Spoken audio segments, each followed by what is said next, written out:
कहानी का शीर्षक अधूरी चिट्ठी। गांव के एक सन्नाटे भरे कोने में बुजुर्ग माँ सरोजा देवी अकेली रहती थी। कभी इस घर में हंसी ठहाकों की गूंज थी। बेटा था, बहू थी, पोता था, पर वक्त की मार ने सब कुछ बदल दिया। सरोजा देवी का बेटा राकेश पढ़ा लिखा था, शहर जाकर नौकरी करने लगा। शुरू में वह हर महीने पैसे भेजता, फ़ोन करता, त्यौहार पर गाँव आता।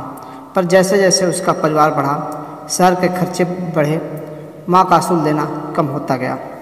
सरोजा देवी रोज़ चौखट पर बैठी रहती, शायद बेटा आए, शायद पोता आए, शायद बहू आए, पर अब कोई आता नहीं था। बस डाकिए की राह देखती, शायद कोई चिट्ठी आ जाए। मोबाइल फ़ोन भी नहीं था उनके पास, पढ़ना लिखना भी कम आता था। पड़ोस के रामदीन कभी कभी आकर खबर दे जाते, भाई राकेश ठीक है, शहर में बड़ा आदमी बन गया है। पर उसे बड़े आदमी के पास अपनी माँ के लिए वक्त नहीं बचा था।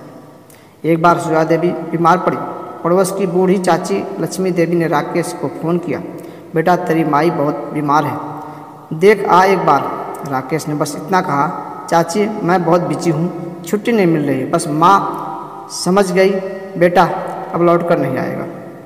माँ ने पास के मंदिर जाकर भगवान से प्रार्थना की, हे भगवान मेरे बेटे का घर हमेशा खूब खुश रहे, उसे कभी दुख ना हो, बस मुझे अपने पास बुला लो। उनकी आंखों में आंसू बहते रहे। उस रात सरोजा देवी ने अपनी पुरानी संदूक खोली। उसमें एक पुरानी चिट्ठी थी, राकेश की शादी के बाद लिखी गई थी। माँ चिंता मत करना, अब मैं इतना कमा लूँगा कि तुम्हें कोई कमी नहीं होने दूँगा। माँ ने उस चिट्ठी को छाती लगाकर आंखें बंद कर ली।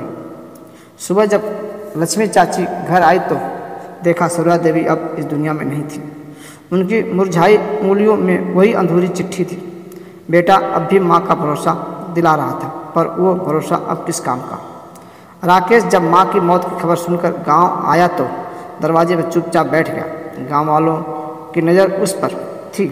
सब के मन में एक ही सवाल, किस काम का ऐसा बेटा जो माँ की अंतिम इच्छा में भी उसके पास न रहा। सरोजा देवी की चिता जली।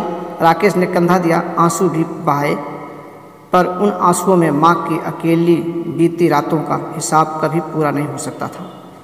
कहानी का यही सच है, बूढ़े माँ बाप के आंचल में दुनिया की सबसे सच्ची मोहब्बत छुपी होती है। वक्त रहते उनका साथ दीजिए, वरना एक दिन पछताना ही पड़ेगा। दोस्तों, अगर आपको कहानी अच्छी लगी हो तो कमेंट करके ज़रूर बताएं, और चैनल पर नए हैं तो सब्सक्राइब जरूर करें।